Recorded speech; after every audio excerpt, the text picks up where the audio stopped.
The truth about door-to-door sales is that it's not door-to-door sales.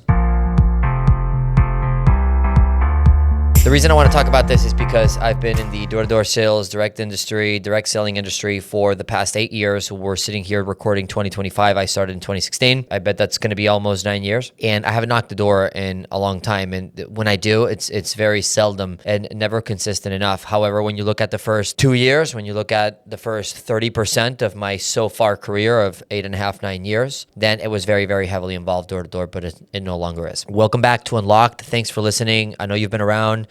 I know you've been sending this to your friends and coworkers. So if you have someone new starting, you can help us reach our goal for 10,000 subscribers. Appreciate it. That's our goal. And we can only get there by you sharing and hitting the bell. Subscribe to that. Appreciate it. I think people call this door-to-door and then it's not. And the reason I've been talking about this lately or thinking about it is because it actually is insane how many people reject this industry because of the fact that the first 20% of somebody's career in this business, they actually have to knock on doors. And I understand that it's hard.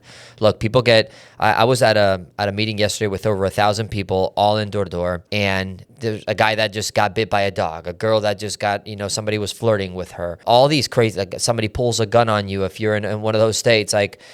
There's all these crazy things that happen all the time, and it's not pleasant. However, when you look at the story after a career for somebody for 10 years, it's such a small part. And I think we can't rename the industry because unfortunately why does this call the door-to-door industry?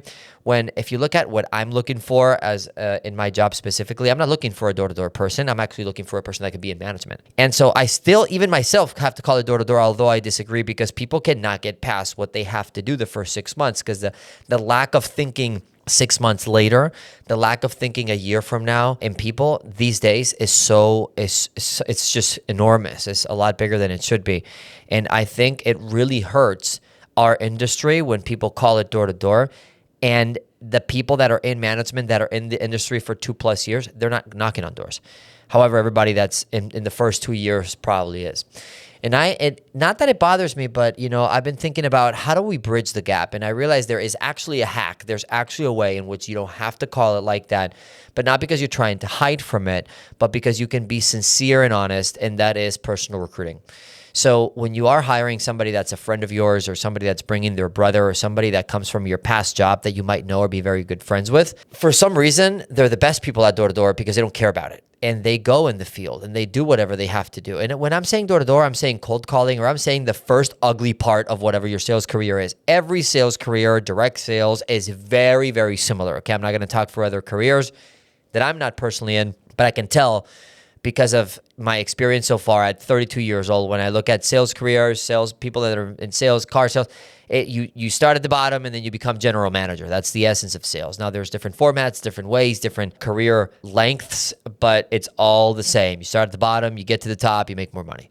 And it's usually based on your pace. It's usually based on your results. It's not so much based on seniority. And when you have a friend, when I have a friend come over, when I have Philly come over, when I have somebody that I know, and they almost understand they have to start at the bottom. They understand that it's temporary. They have complete belief they can do it because they've seen you do it, or they see you doing it, and they know they can get there in almost a record time. And of course, in the meantime, they have to knock doors. And for some reason, that instead of becoming their present thing, where other people call this a door-to-door career, and it's their present thing, it becomes the interim. It becomes the meanwhile. It becomes the non-important part.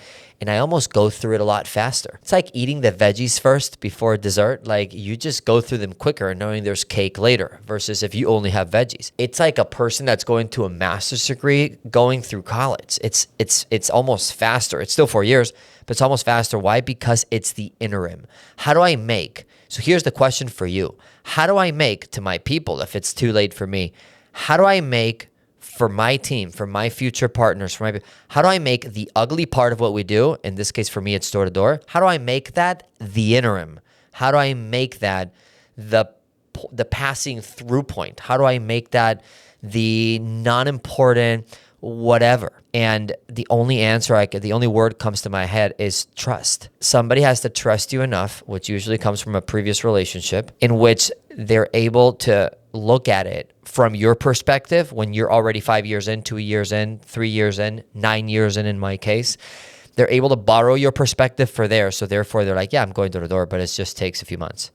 Versus somebody else that does not have your perspective, they're looking at it like, oh my gosh, I'm going door to door. It's funny because they cannot think that it's going to change in 5 years. However, if it didn't change in 5 years, they wouldn't be knocking doors to begin with. They wouldn't stick with it for the time being. So it just has me thinking the power of building a team and all the leverage that I've accumulated over these years. It's been through the people that I've spent all my time with. It's been through the people that are now, and a lot of them in different cities, unfortunately for my personal and social life, but fortunately for them. It's all of the relationships that I've built because I was in the field with these people. I was teaching them and letting them borrow my perspective, the perspective that I borrowed from someone else. And now that trust is able to expand so hard that it produces leverage to me in my current situation where I can access different deals. I can be in different rooms. I can learn from different people because I am, again, leveraging or utilizing, taking advantage of in a great way, all these things that have happened over the previous years, which usually you can't. You can't live off of the sales you did in 2021 today. But there are things you can, like trust, like relationships and things like that. So it just had me thinking, what is it that you can do to get people through the ugly parts faster? It's trust. You have to find a person that already can use your perspective because they have full trust on you.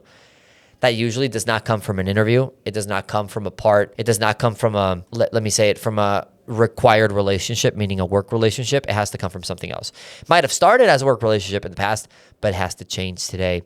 And I think the truth about door-to-door sales is that it is not door-to-door sales. There's always a plan to get off the doors. The people that get disenchanted with it, they say like, oh, the plan is always to get off the doors, and they never do.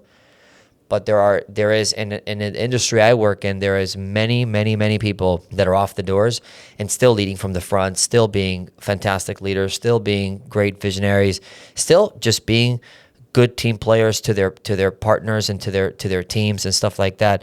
And it isn't door to door. It's a lot more recruiting. It's a lot more client acquisition. It's a lot more client testing. It's a lot more of those things than it is you getting your knuckles red like the color of every door in that city. It's so funny that we call something, and look at other industries, we call it by the name of what it looks like at the beginning, but not what it looks like at the end. And if it wasn't for the end, a lot less people would always access that career. And that is something that it's got me thinking. I don't understand, because it makes sense, right? People don't start dating somebody and call it their wife because that's the end. So I understand.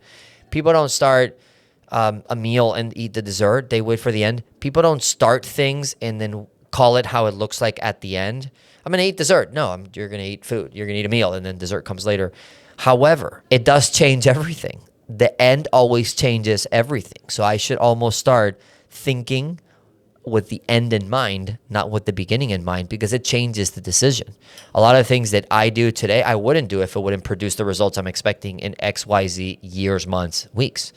Hopefully it gets you thinking and you realize that the door-to-door business is not door-to-door. It is something else. Hopefully it helps, and we'll see you at the next one.